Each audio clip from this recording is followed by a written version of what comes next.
Com efeito, Deus é bom para com Israel, para com os de coração limpo. Quanto a mim, porém, quase me resvalaram os pés. Pouco faltou para que se desviasse os meus passos, pois eu invejava os arrogantes ao ver a prosperidade dos perversos.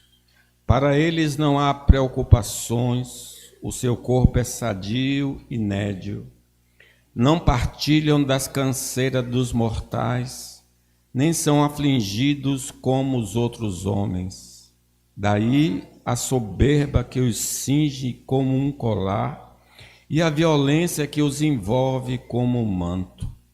Os olhos saltam-lhes da gordura, do coração brotam-lhes fantasias.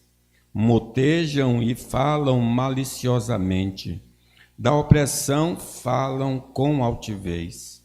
Contra os céus desandam a boca, e a sua língua percorre a terra. Por isso o seu povo se volta para eles, e os tem por fonte de que bebe a largos sorvos. E diz: como sabe Deus? Acaso há conhecimento no Altíssimo? Eis que são estes os ímpios, e sempre tranquilos aumentam suas riquezas. Com efeito, inutilmente conservei puro o coração e lavei as mãos na inocência, pois de contínuo sou afligido e cada manhã castigado. Se eu pensar em falar tais palavras, já aí teria traído a geração de teus filhos. Em só refletir para compreender isso, achei muito pesada a tarefa para mim. Até que entrei no santuário de Deus e atinei com o fim deles. Tu certamente os pões em lugares escorregadios e os fazes cair na destruição. Como ficam de súbito assolados, totalmente aniquilados de terror, como ao sonho quando se acorda, assim, ó Senhor, ao despertares, desprezarás a imagem deles. Quando o coração se me amargou e as entranhas se me comoveram, eu estava embrutecido e ignorante. Era como um irracional a tua presença. Todavia estou sempre contigo. Tu me seguras pela minha mão direita. Tu me guias com o teu conselho e depois me recebes na glória. Quem mais tenho eu no céu? Não há outro em que me compraza na terra. Ainda que a minha carne e o meu coração desfaleçam, Deus é a fortaleza do meu coração e a minha herança para sempre. Os que se afastam de ti, eis que perecem. Tu destróis todos os que são infiéis para contigo. Quanto a mim, bom é estar junto a Deus. No Senhor Deus ponho o meu refúgio, para proclamar todos os seus feitos. Irmãos, o esquecimento da doutrina da providência nos leva ao desespero e depressão, como aconteceu com o salmista Asaf. Não foi por falta de ler ou ouvir a leitura dos pergaminhos do Antigo Testamento, mas por não assimilar seus ensinamentos ou não lembrá-los. Muitas vezes a gente lê a palavra de Deus, ouve, mas ela entra e sai. O salmista diz: guardei a tua palavra no coração para não pecar contra ti. Quando as dificuldades se manifestaram em sua vida, ele foi abalado e pensou em abandonar o caminho de fé por não ter em mente a doutrina da providência. Aí no Salmo 73, versículo 2 diz: quanto a mim, Ele diz que Deus é bom, mas quanto a ele, porém, quase me resvalaram os pés. Pouco faltou para que se desviasse os meus passos. Com efeito, inutilmente conservei puro o coração e lavei as mãos na inocência, pois de contínuo sou afligido e cada manhã castigado. Essa é a razão dele estar decepcionado com Deus, porque ele está vivendo uma situação difícil. Quando somos ignorantes das doutrinas sobre Deus, as dificuldades poderão esfriar nossa fé e nos fazer viver caídos no muro das lamentações, até que o entendimento venha do Senhor, para que possa reacender nossa esperança e nos tirar da casa das murmurações.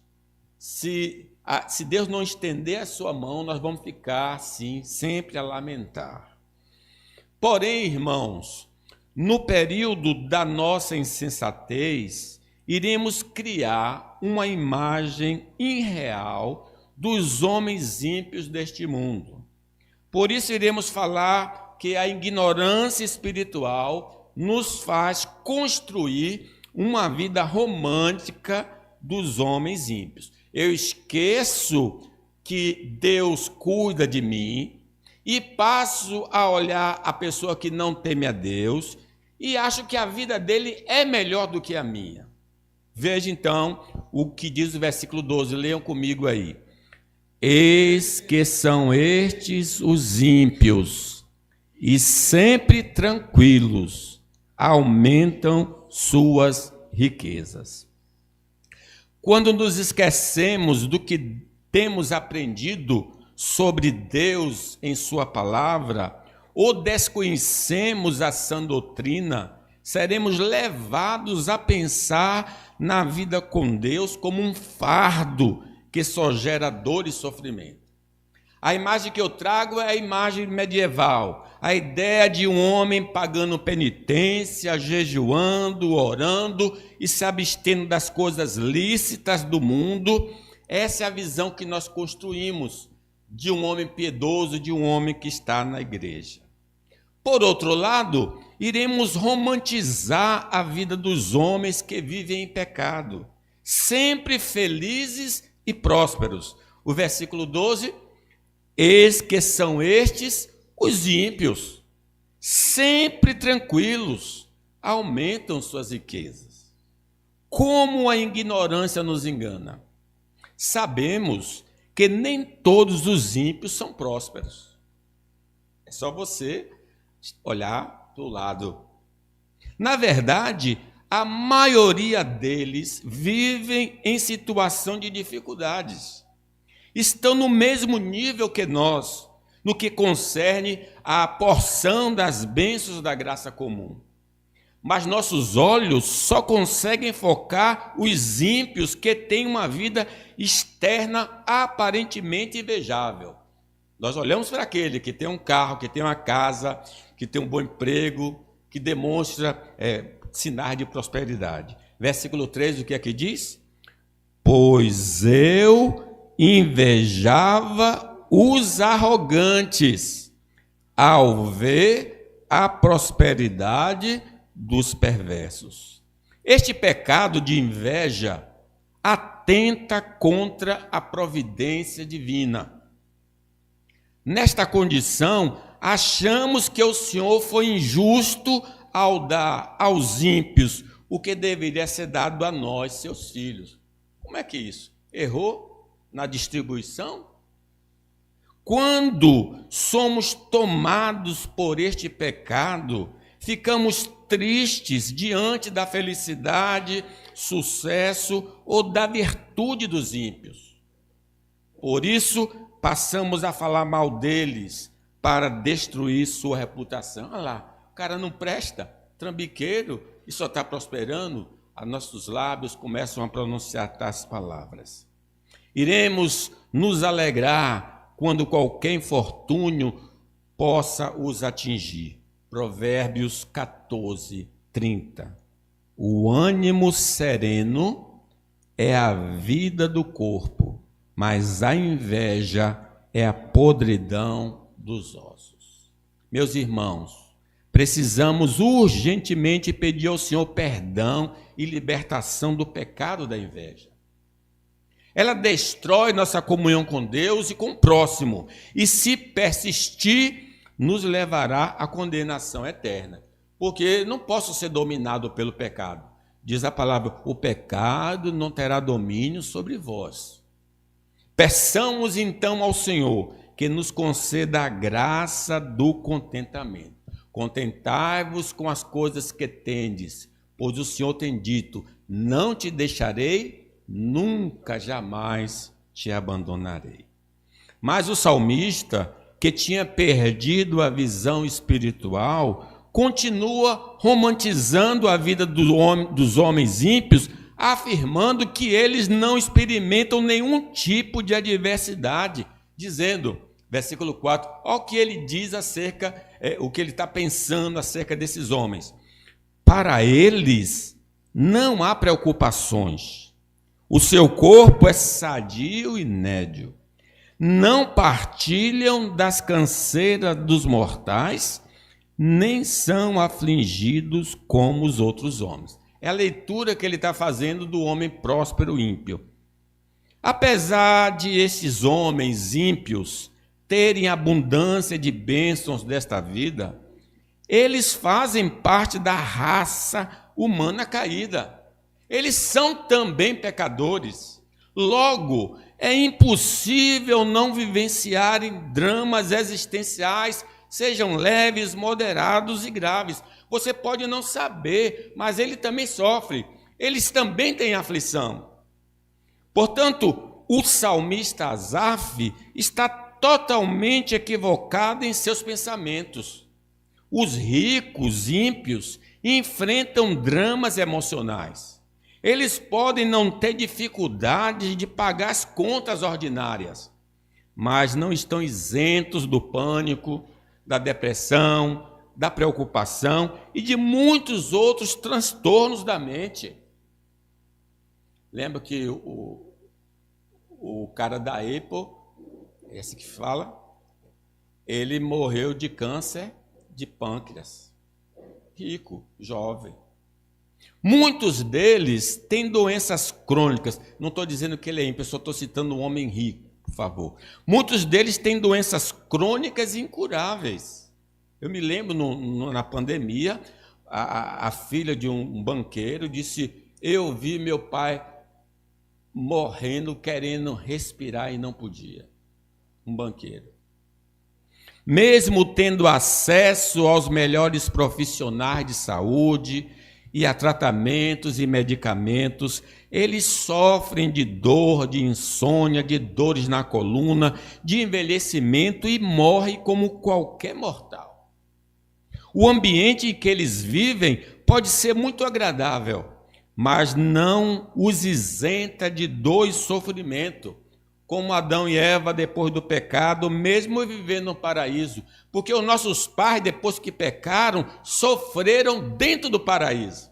Imagine os ricos que não estão vivendo mais no paraíso.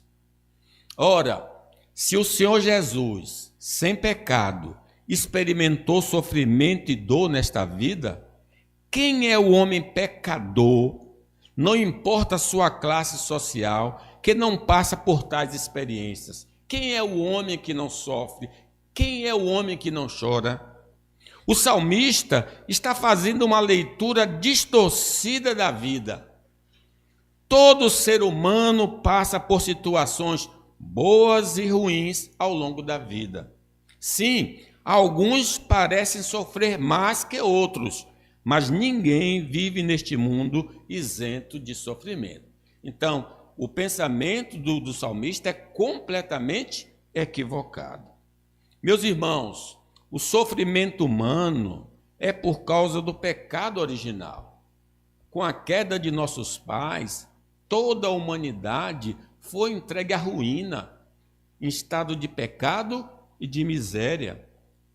Se não tivéssemos caído, não iríamos sofrer. mas Deus enviou seu Filho para restaurar o paraíso perdido. Eu vim buscar e salvar o que se havia perdido. Se recebermos a Cristo, vamos usufruir por toda a eternidade deste estado de felicidade sem nenhum contratempo. Ele diz: enxugarei dos seus olhos toda lágrima. Não haverá mais pranto, tristeza, nem dor, porque as primeiras coisas são passadas. Para demonstrar que a vida piedosa leva ao sofrimento e a pecaminosa à felicidade, o salmista passa a descrever os pecados dos homens ímpios que gozam de bem-estar terreno. Pelo fato de terem sucesso terreno, segundo a visão de Asaf, os ímpios mergulham na iniquidade para conseguir melhor posição. Vejam o que diz o versículo 6. Daí a soberba que os cinge como um colar, e a violência que os envolve como um manto. Os olhos saltam-lhe da gordura, do coração brotam-lhes fantasias. Meus irmãos, a vida de segurança material pode nos levar à soberba, eliminando completamente nossa confiança em Deus e nos fazendo crer que por nossas habilidades e recursos poderemos nos salvar de qualquer coisa desagradável. O dinheiro não é Deus, as posses não são deuses, só existe um Deus vivo e verdadeiro. Esta confiança também pode ser na humanidade e não no Deus que criou a humanidade. Mas a palavra de Deus nos adverte.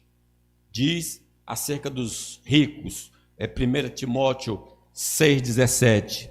Exorta aos ricos do presente século que não sejam orgulhosos, nem depositem a sua esperança na instabilidade da riqueza, mas em Deus, que tudo nos proporciona ricamente para o nosso aprazimento. A soberba dos ímpios os leva a violar os direitos do próximo, quebrando todo tipo de regra social e legal para o seu enriquecimento e crescimento em glória, semelhante aos ímpios gananciosos que fizeram com os pobres aposentados deste país e em outras áreas onde existe verba pública. 6 bilhões foram tirados dos velhinhos. Esses ímpios tiraram dos velhinhos 6 bilhões. Eles não têm piedade, eles roubam mesmo. Mas o profeta Isaías nos diz: ai dos que ajuntam casa a casa, reúnem campo a campo, até que não haja mais lugar, e ficam como únicos moradores no meio da terra. É uma advertência, é um tipo de castigo que virá sobre eles. Infelizmente, o salmista, cego pelo pecado, exaltou os homens como estes, e desejou ser como eles, que é o mais terrível. Ele não só queria ter o que eles tinham, mas ele queria viver como eles, queriam ser igual a eles. Será que nós também estamos cobiçando ser como estes homens que não temem a Deus e nem respeitam homem algum? O Senhor nos adverte em sua palavra, Marcos 8,36. Vamos ler? Que aproveita o homem ganhar o mundo inteiro e perder a sua alma. Advertência do Senhor. Mas a insensatez do salmista continua descrevendo a vida pecaminosa dos ímpios através de suas palavras contra os céus e contra os homens, dizendo, os ímpios falando, versículo 8, motejam e falam maliciosamente. Da opressão falam com altivez. Contra os céus desandam a boca, e a sua língua percorre a terra. E diz, como sabe Deus? Acaso há conhecimento no Altíssimo? Eles usam sua boca para zombar dos que andam corretamente e dos que foram suas vítimas para sua prosperidade desonesta. Eles nos agridem e lá no fundo, nas suas casas, eles começam a rir da nossa miséria. Não param de planejar o próximo golpe para despojar a vítima de seus bens. Será que vale a pena ter sucesso desta maneira? Sim, Asaf queria ter o que eles tinham e viver como eles viviam. Queremos o sucesso à custa da ruína de outras pessoas e quebrar a lei moral de Deus? Não devemos esquecer de que dizem as palavras do Senhor. Vamos ler? Balança enganosa é abominação para o Senhor, mas o peso justo é o seu prazer. O que nós pensamos e falamos revela muito do nosso estado espiritual. Se somos influenciados pelo Espírito Santo ou pela velha natureza. Se estamos mortos ou vivos espiritualmente. Se andamos com os santos ou vivemos como profanos. Até aqui, Asaf está perdendo sua identidade evangélica e quase se transformando em um Frankenstein. Ele está se afastando do caminho da verdade. O salmista chega a afirmar que o povo do Senhor os tem como modelo e que procura se espelhar em suas vidas. Mas ele está enganado. Somente os crentes espiritualmente fracos ou em crise desejam ser como os homens ímpios. Versículo 10. Por isso, o povo confuso procuram orientação com esses homens e aceitam tudo o que eles dizem como se fosse água pura da fonte. Sim, se tivermos fracos na fé, vamos cobiçar ser como eles. Podemos então medir nossa temperatura espiritual. Quando baixa, desejamos andar no caminho da impiedade, mas quando alta, andamos no caminho da santidade. Seguir a paz com todos e a santificação, sem a qual ninguém verá o Senhor. E quando estamos em queda, teremos o mesmo sentimento e pensamento do salmista que diz, versículo 13, comigo: será que foi à toa que eu me esforcei para manter o coração puro e ter as mãos limpas de pecado? Ele está arrependido porque estava andando com Deus. Ele disse: perdi meu tempo, estou pobre porque resolvi andar no caminho do Senhor. A sensação de perda de tempo no exercício do cultivo de uma vida que agrada a Deus se torna tema dos nossos pensamentos, porque a vida piedosa não atrai recompensa material em abundância e nem dá status na sociedade. Os irmãos da igreja perseguida que o digam, eles estão perdendo tudo, inclusive a vida, por seguir a Jesus. A vida santa não é sinônimo de prosperidade material, mas de riqueza celestial. Assim disse Jesus ao jovem rico. Leiam comigo. Se queres ser perfeito, vá e venda tudo que tem, dê o dinheiro aos pobres e você terá um tesouro no céu. Mas quando nosso entendimento está obscurecido, temos a tendência de pensar que andar com Deus vai nos proporcionar uma vida cheia de prazeres terrenos. Aí você tem de ir para essas igrejas heréticas que ensinam que há prosperidade. É possível que alguns de nós, como Salomão, como Abraão, Isaac e Jacó, sejamos ricos, tanto material como espiritualmente, mas a maioria dos santos levará uma vida simples, acompanhada de muitos obstáculos. Não somente nós, mas a maioria dos ímpios compartilham conosco dessa condição. versículo 14, ele diz: pois de contínuo sou afligido e cada manhã castigado. Em outro salmo, nos é dito que muitas são as aflições dos justos. A igreja dos gentios, em sua maioria pobre, socorreu os pobres crentes em Jerusalém, enviando uma oferta de socorro através de Paulo e seus companheiros. Naquela igreja tinha apóstolos, havia milagres, muitas conversões, mas o status social dos crentes não mudou devido a seu ingresso ao Evangelho de Deus. Vocês podem imaginar isso? A igreja apostólica era constituída de pobres.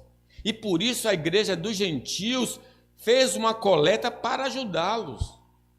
Ser crente não significa que a gente vai subir e decolar materialmente na vida.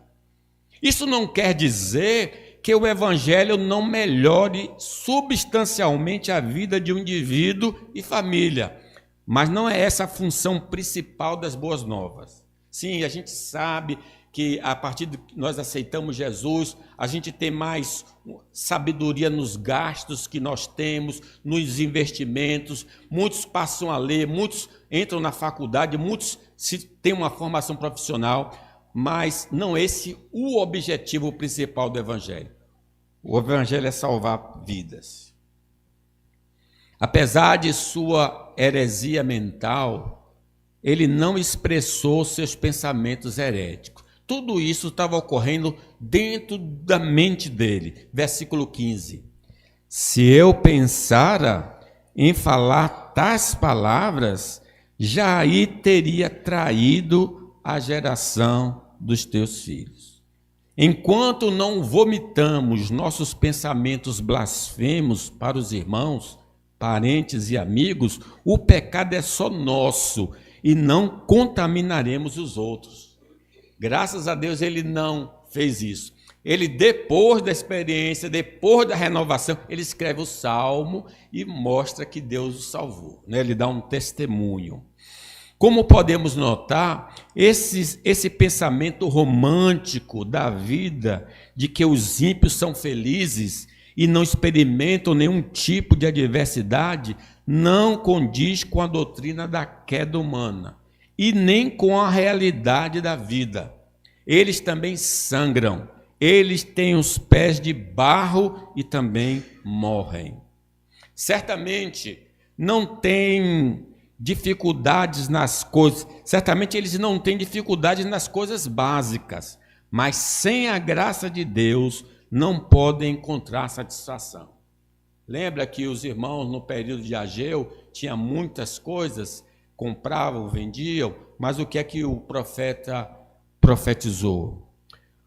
Deus falando para eles dos dias de Ageu: vocês semearam muitas sementes, mas colheram pouco. Tem comida, mas não é suficiente para matar a fome. Tem vinho, mas não dá para ficarem bêbados. Tem roupas, porém elas não chegam para os proteger do frio. E o salário que o trabalhador recebe não dá para viver. Deus pode dar a satisfação de viver, mesmo tendo recebido poucas dádivas nessa vida. Irmãos, nossa segurança não reside nas coisas que perecem e perdem valor, mas em Deus Todo-Poderoso. O Senhor é o meu pastor, nada me faltará.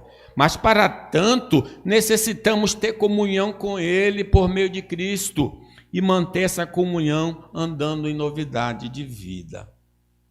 Esses elementos estão ausentes na vida dos homens ímpios. Por isso buscam desesperadamente em coisas terrenas a segurança. Já que eles não têm um Deus vivo e verdadeiro, eles acham que no ouro, na prata, na diversão, vão preencher o vazio dos seus corações. Eles podem até alcançar um certo sossego por meio deles, mas um grande vazio continua em seu interior porque estão divorciados do Criador. Talvez aqui em nosso meio exista alguém assim, que não tem paz interior, mesmo não tendo dívidas, saúde abalada e conflitos interpessoais. Sem comunhão com o Criador, não podemos alcançar a verdadeira felicidade. Por isso ele nos convida dizendo, e leiam comigo: vinde a mim, todos os que estáis cansados e sobrecarregados, e eu vos aliviarei. Se vivermos no pecado, nunca teremos a verdadeira paz. Vamos experimentar alegria carnal, misturada com um terror que nenhum medicamento poderá nos aliviar, a não ser que nos arrependamos e criamos em Jesus para sermos perdoados e termos comunhão com Deus vivo e verdadeiro. Para não sermos cegados, irmãos, por doutrinas mundanas, devemos meditar nas Santas Escrituras. Não podemos ser guiados por nossos olhos e sentimentos, como foi o Asaf, mas pela palavra de Deus. Ela afirma que Deus tem sido generoso para conosco. O versículo 1 diz, verdadeiramente bom é Deus para com Israel, para com os limpos de coração. Que o Senhor tem cuidado de nós e que no nosso futuro eterno não pode ser comparado com a glória que há de se revelar. Que Deus nos abençoe.